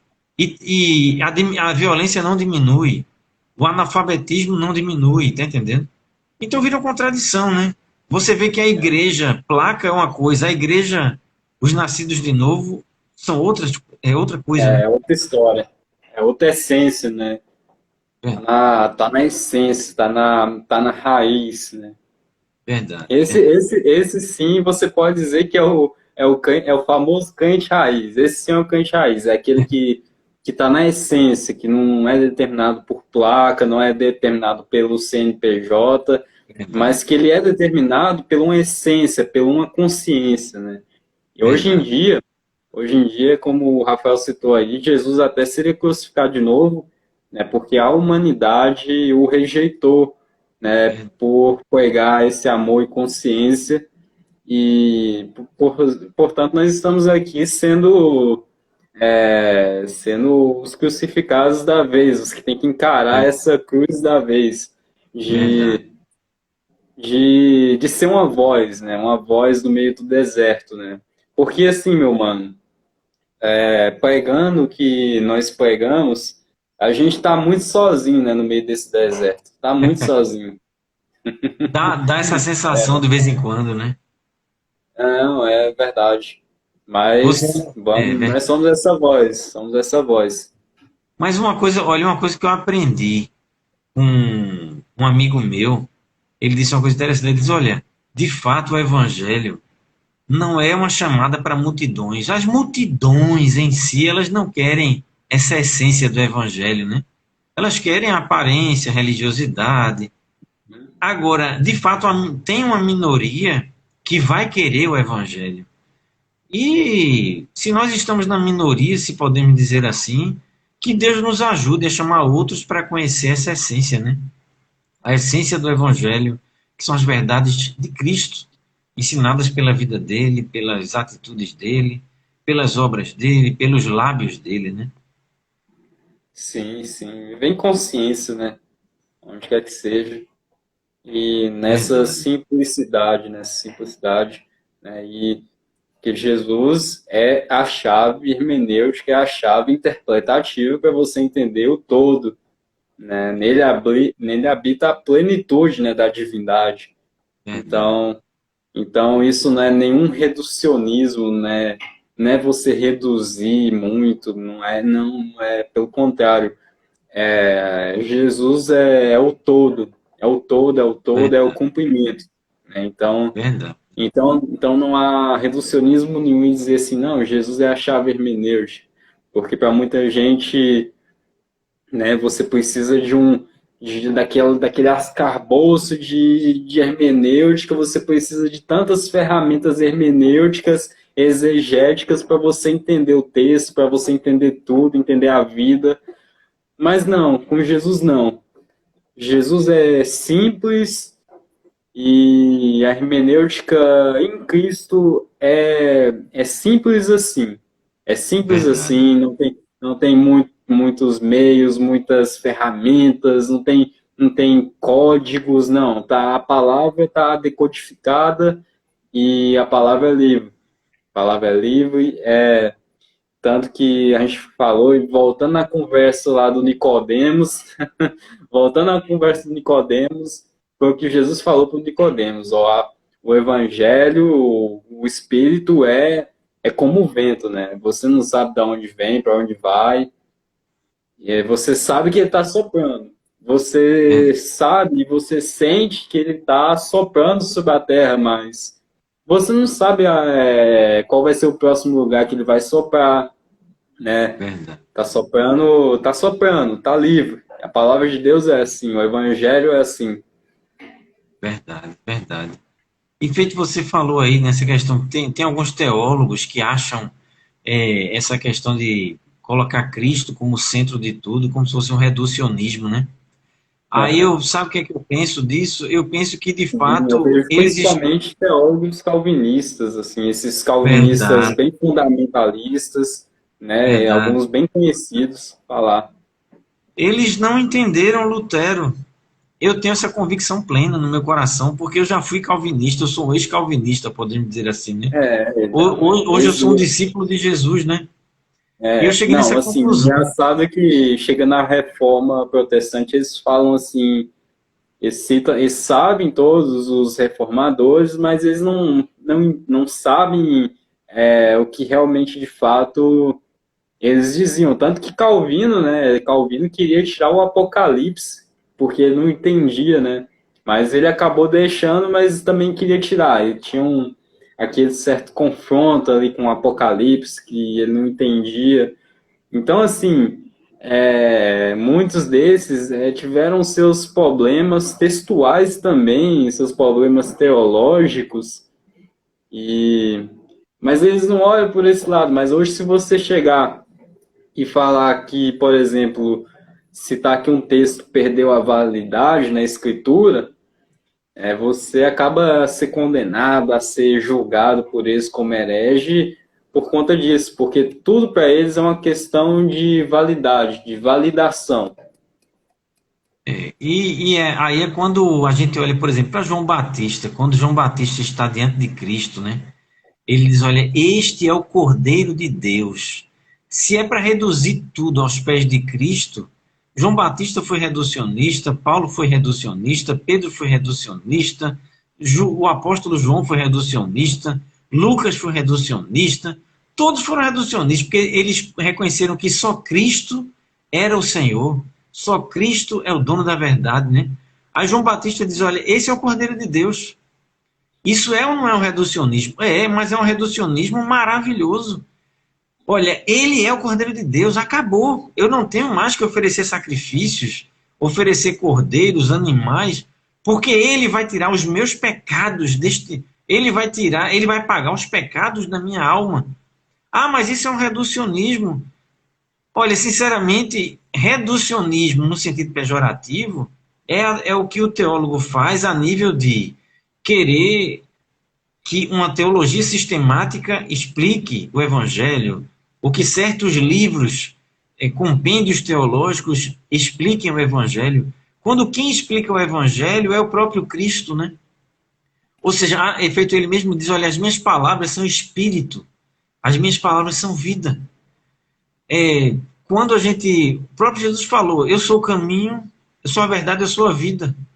Isso é ou não é um reducionismo? Com certeza. Ou seja, não existe outro caminho, não existe outra verdade, não existe outro que pode me dar vida. É a porta Eu, das ovelhas. Sim, é a porta das ovelhas. verdade. Não, Isso não existe outro. é reduzir tudo aos pés de Cristo mesmo. É, Quando Lutero você reduzir. enfrentou, É engraçado que é você reduzir tudo ao que subsiste antes de tudo. É você verdade, reduzir tudo. É você reduzir tudo àquele que antes de tudo já era. Ele, verdade, antes de tudo, ele já era quem era, ele já era o Cordeiro de Deus. Então, verdade, quem diz isso está afirmando que você está reduzindo tudo àquele que era antes de tudo. Portanto, é um verdade, reducionismo. Mas aonde está verdade. reducionismo nisso, meu mano? Eu não sei. Não, é uma falta de compreensão muito triste, né? Eu digo isso na boa, porque, por exemplo, teólogos que dizem que para você entender que tudo tem que estar aos pés de Cristo é um reducionismo, esses teólogos nunca entenderam a reforma protestante, nunca leram a teologia de Lutero, porque Lutero também foi reducionista, ou seja, tudo aos pés de Cristo. E você, por exemplo, pega o apóstolo João, aí ele diz assim: o verbo, o evangelho, a palavra do Espírito de Deus se fez carne e habitou entre nós, cheio de graça e de verdade, e nós vimos a sua glória, glória como do único Filho de Deus. O apóstolo João está reduzindo tudo, dizendo o seguinte: olha, aquele Espírito que criou todas as coisas no princípio de todas as coisas, Gênesis 1, esse mesmo Espírito agora se encarnou e andou entre nós, e vimos a sua glória face a face, glória como do único Filho de Deus. Isso é reduzir tudo aos pés de Cristo, cara. Ou seja, quem não faz assim ainda não entendeu o espírito do que Lutero tentou promover como conserto da igreja, né, como reforma protestante. Aí comemoram a reforma protestante, ao mesmo tempo não entendem o espírito da reforma protestante. Aí vira uma contradição, né? Tanto que o próprio Lutero deixou claro que mesmo ele, se em algum momento ele fosse contra alguma coisa que é de Cristo, que é de Jesus, que é do Evangelho, ele está totalmente errado, está totalmente enganado, ou seja, ele mesmo se relativizou, ou seja, se em algum momento eu não estou em favor de Cristo, eu estou contra Cristo, então isso você descarta, ignora, portanto, é essa a ideia de você evoluir. Então, assim, os caras, em vez de pegar e melhorar aquilo que foi deixado, fizeram um retrocesso muito grande nesse sentido, Verdade. porque eles mais idolatram os personagens, né? Por exemplo, você vê uma grande idolatria para com os personagens, não só os da Reforma, mas os personagens das Escrituras mesmo. Você vê uma grande idolatria e você não vê uma relativização. Você não vê eles falando assim, não, mas se for contra Cristo, não é em favor de Cristo. Você não vê esse espírito que todos eles ensinaram, né? Paulo dizendo, eu sou o principal deles, dos pecadores. E Paulo não estava de brincadeira, Paulo não estava na zoeira, ele falou sério, eu sou o principal dos pecadores. Então, assim, sejam meus imitadores como eu sou de Cristo. Então, Verdade. assim, é olhar para Cristo. Todos eles deram essa ideia que nem eles próprios podem ser maior do que Jesus ensinou. Porque se em algum Verdade. momento eu for maior do que o que Jesus ensinou, nesse momento, eu não estou a favor do Evangelho, eu estou contra o Evangelho, eu não É sou. verdade. Mas nesse momento eu perco minha essência de cristão, quando eu vou contra aquilo que Jesus deixou. Verdade. Eu me lembrei agora de Pedro, né? Quando Pedro diz para Jesus o seguinte: Senhor, para quem iremos nós, se só tu tens as palavras da vida eterna, né? Justamente. Aí, aí o apóstolo Pedro reduziu tudo aos pés de Cristo. Olha, É, ele é a vida eterna está encarnada diante de nós, ele tem as palavras da sim, vida sim, eterna, não. né? Pois é, não tem como mais você voltar para Moisés, você não pode Verdade. voltar nem para João, que tinha ali falecido pouco tempo antes. Você não poderia voltar nem em João, porque você já está no Cristo, você chegou no Supremo, naquele que é eterno. Então, para onde Verdade. você vai recorrer? Você vai recorrer para quem? Vai recorrer para Moisés? Porque se você recorrer para Moisés, você vai ser condenado, você vai ser massacrado, triturado, vai ser apedrejado e não vai ter graça para a tua vida, meu irmão. Então, para onde vamos nós? Só tu tens. Essa é a resposta dele, para mim é maravilhosa, não tem como recorrer. É fascinante, é fascinante. Então a gente tem que entender isso, né? Cada dia mais e mais. Olha, eu Sim, pelo menos assim, particularmente, né? Por exemplo, nós não temos acesso a livros do apóstolo Paulo. Além das epístolas que estão na Bíblia, tem mais 50 livros que Paulo escreveu. Não existem, né? Existem as epístolas que estão dentro da Bíblia. Mas, ao sim, mesmo e tempo, isso nem para se sabe mim, ao certo. Não se sabe nem ao certo se foi ele que escreveu Hebreus, né, ainda. é, Mas, agora, para mim, fora da Bíblia, o melhor teólogo que nos ajuda a entender Paulo, entender Cristo, é Lutero, né? E Lutero foi, se a gente pensar assim, reducionista ao máximo, né? Porque ele diz, olha, só existe um Cristo, então só existe uma mensagem. Como é que a igreja é tão contraditória nas suas convicções, né? Como é que a igreja ela tem mil e uma mensagens? Se o evangelho só traz uma mensagem, porque o evangelho só tem um Cristo, só tem um Senhor, só tem um Salvador, né? Ah, mas Lutero foi reducionista. Então, quem quiser entender assim, pode entender. Mas ele foi. mas Calvino não foi reducionista, né, de dizer que a Bíblia interpreta a Bíblia, que um livro de 66, que um conjunto de 66 livros, ele mesmo se interpreta. Calvino não foi reducionista, né, com um livro de 66, É um verdade. conjunto de 66 livros. E Não nesse foi. aspecto, E nesse aspecto aí depende muito de quem fala, né? Porque, por exemplo, se um teólogo calvinista diz que tudo aos pés de Cristo é ser reducionista, pronto, é uma opção dele acreditar assim. Mas quando a gente olha para Paulo, Lutero, João, Pedro, todos nos ajudam a entender que só Cristo é o caminho, só Cristo é a verdade, só Cristo é a vida. Acabou. Então, assim, pode ser o teólogo que for, mas não é a teologia dele que deve substituir o que Cristo ensinou. Muito pelo contrário, né? O que Cristo ensinou deve estar sempre acima de Sim, tá. tudo que os teólogos ensinam, né? Sim, você filtra todos os teólogos pela peneira do Evangelho. Do que Cristo Hein? ensinou. Exatamente. Sim, sim. Vamos caminhar aqui para o encerramento, né? Amém. Já tivemos uma live aí de 1 hora e 35 minutos até agora. Ó, foi muito produtivo, assim, nós exploramos, né, assim, não entramos muitos até em contextos, como eu disse, não ia ser uma live no sentido acadêmico, né? Uma live com intuitos acadêmicos, né? Nós estamos aqui trazendo essa reflexão, né, sobre o Evangelho da graça de Deus. Então, tudo que nós falamos hoje aqui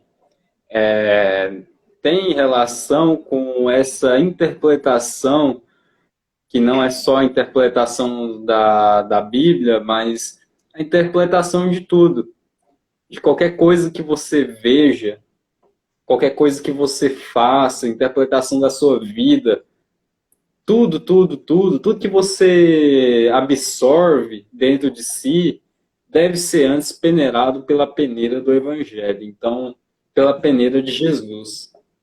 Então, o que nós queremos trazer aqui é essa reflexão para que você passe a observar, passe a enxergar através do olhar de Cristo.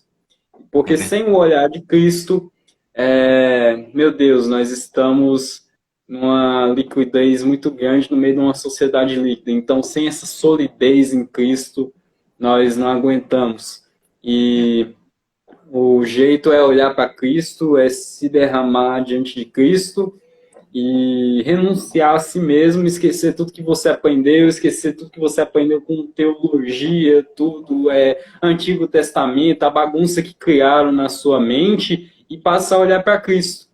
Porque a partir do momento que você esquece tudo isso e passa a olhar para Cristo, todo esse resto vai começar a fazer sentido aos poucos, conforme você vai entendendo. Tudo que Amém. você aprendeu vai fazer mais sentido para você quando você começa a entender o Cristo, o Evangelho, né? É. E então, assim, eu queria aqui deixar essa recomendação para que você vá lá na página da Teologia do Evangelho, vai lá dar uma conferida, quiser dar um toque lá para o Joel também, dá um toque aí. Quem esteja assistindo, que venha estar aí e conferindo esse conteúdo e vamos que vamos. Eu quero aqui agradecer você, Joel, por ter vindo aqui. Foi maravilhoso essa sua explanação, né, sobre essa interpretação pelo olhar de Cristo e, e muito obrigado pela cooperação. Você contou aí um pouco, né, das sua narrativa, como é que foi o seu processo aí nesse crescimento no Evangelho, de entender, né, que Jesus é essa chave interpretativa, é a chave, eu postei a frase mais cedo, é a chave e é a chave que desvenda os segredos do coração do homem, né? Tanto que você que está aí assistindo, vá na página, né, Ford to Moment e confira as últimas postagens. A última, mais especificamente, eu postei uma frase sobre a live de hoje, que Jesus é a palavra de Deus e que ele é a chave que desvenda os segredos do coração do homem. E estamos aqui para trazer essa reflexão para que você, em seu coração, seja desvendado, seja descoberto, e que o seu olhar seja desvendado, que a venda seja tirada, e que você possa observar sem essa venda, e observar pelo olhar de Cristo, do Evangelho, de Jesus. Eu não comentei aqui, né? Comentando aí rapidamente, faltou eu comentar, eu fui entender mais isso, né? Eu estava ali há, há bem quase uns 2 anos pregando, e aí eu me deparei com esse conteúdo do Jesus, a chave hermenêutica, né? Assistindo ali os vídeos do Caio Fábio, e aí eu assistindo, comecei a entender o que ele estava querendo dizer, mas não absorvendo em mim, não absorvendo o conteúdo. Aí eu fui pesquisar, né, o que os teólogos estavam dizendo, eu queria saber qual é a resposta dos teólogos a essa lógica, a essa percepção. Aí eu encontrei alguns teólogos, né, calvinistas, né, alguns arminianos, teólogos pentecostais, né? Alguns teólogos pentecostais assim mais sensatos, mais concentrados, mais que são mais profundos, vamos assim dizer, que são mais estudados, mais acadêmicos e a resposta era sempre a mesma, né? Nem todos diziam que era um reducionismo, né? Mas muitos deles queriam dar essa ideia, não, é um reducionismo, é reduzir demais é reduzir a Cristo. E o que eu encontrei também, gente dizendo, não, mas se você tiver Jesus como a sua chave hermenêutica, aí você abre portas para você remover textos da Bíblia, porque você pode jogar Jesus contra Paulo, Jesus contra Pedro, e vai fazendo aquela mistura e você vai jogando um contra o outro. Não, mas Jesus está contra esse, então eu tiro esse.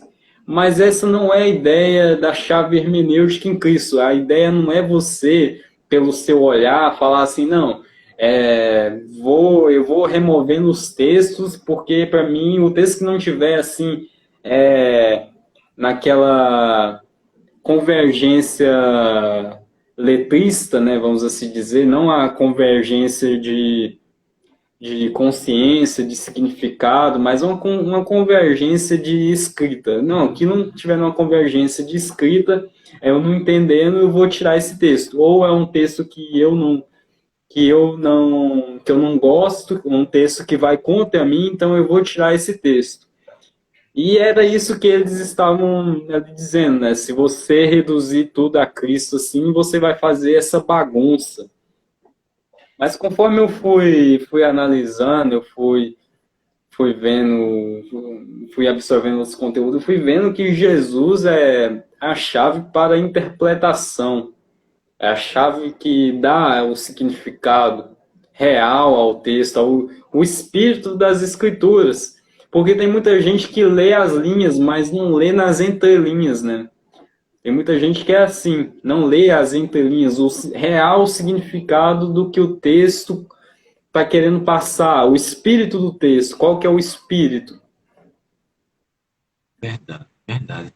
Olha, eu vejo o Caio sem nenhum problema. Tem gente que não gosta, tem gente que gosta, ele é polêmico, mas eu vejo o Caio desde a minha adolescência, né? Ele passou uma crise, infelizmente, na vida pessoal dele e tudo mais e tal. É, E, e aí aconteceu tal, mas eu olho para ele como um grande pensador, ele contribui muito, me edificam muito, muitas mensagens que eu escuto dele.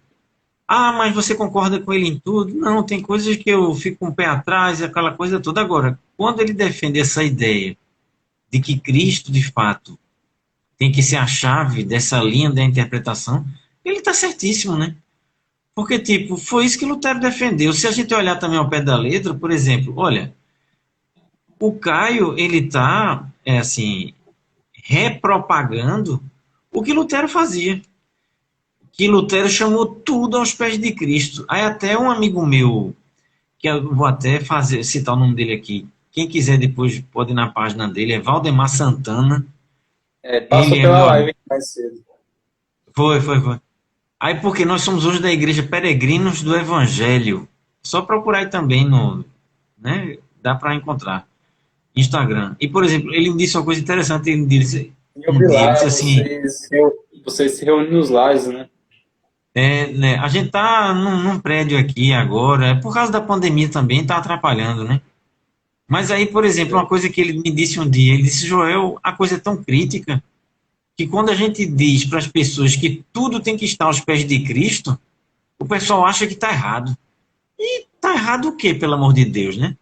Está errado é você não colocar tudo aos pés de Cristo, né? Então, assim, olha, o Espírito de Deus é livre. Nós estamos aqui conversando sobre isso.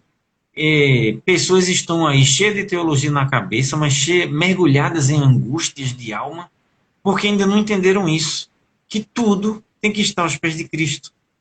O Caio Fábio divulga isso, tem outros teólogos que divulgam isso. Eu sei agora, por exemplo, eu não vou citar nomes, né, mas eu sei de teólogos calvinistas de mídia que são contra isso. Não, por causa disso, aquela coisa toda. E sabe como é que eu olho para esses teólogos? Eu penso assim, cara, esse pessoal não leu Lutero, meu irmão. Esse pessoal não entendeu o espírito da reforma protestante. E E não estou querendo. são os que dizem reformados, né? Agora, eu não estou querendo dizer que, então tudo que Lutero fez é perfeito. Não, porque eu seria luterano. Né? Então vamos ser luterano. Não, mas eu acho assim, o melhor teólogo que ajuda você a entender as epístolas de Paulo e o Evangelho, sem sombra de dúvidas, é Lutero. É o pai da reforma, né? Então como é que eu posso dizer que eu sou da reforma, reformado, reformador, aquela coisa toda, e ser contra a essência da reforma? Como se explica isso? Qual é a essência da reforma? Tudo aos pés de Cristo. Você está É, entendendo? Que Deus nos ajude, né? Porque a missão é grande, porque sim. Então, meu é amigo, no dia a dia, é no dia a dia, é no dia a dia soltando essas sementes, né? sim. Vai ficar Amém, aí meu amigo. gravado aí, vai ficar aí gravado, essa semente está aí gravada, depois eu vou fazendo os Verdade. recortes dela, fazer uns recortes dela para aproveitar, assim, nas mídias, né? Então, se você quiser pegar depois. Amém, meu E amigo. Amém, com foi muito certeza. bom, meu mano. Eu agradeço muito aí pela sua participação, né? Mais uma vez reforçando, Teologia do Evangelho, a página dele, According to Moment, tem coisa nova lá e vamos que vamos produzindo. Eu agradeço muito, Joel, pela essa participação, pela contribuição, Amém. né? Cada live aqui está sendo uma pessoa diferente, está sendo um tema diferente e cada vez vai tendo uma contribuição diferente. Então, eu agradeço muito você que contribuiu aqui conosco hoje, né? Trouxe muitos ensinamentos importantes, né? Tratando aqui, principalmente um tema que é muito importante, que eu queria mesmo tratar, e que vamos continuar divulgando essa mensagem, essa pregação. Agradeço muito, mano. Amém, meu amigo. Forte abraço, grande Samuel. Tamo juntos. Forte Um abraço. abraço, Deus mano. abençoe. Deus. Amém. Tchau, meu amigo.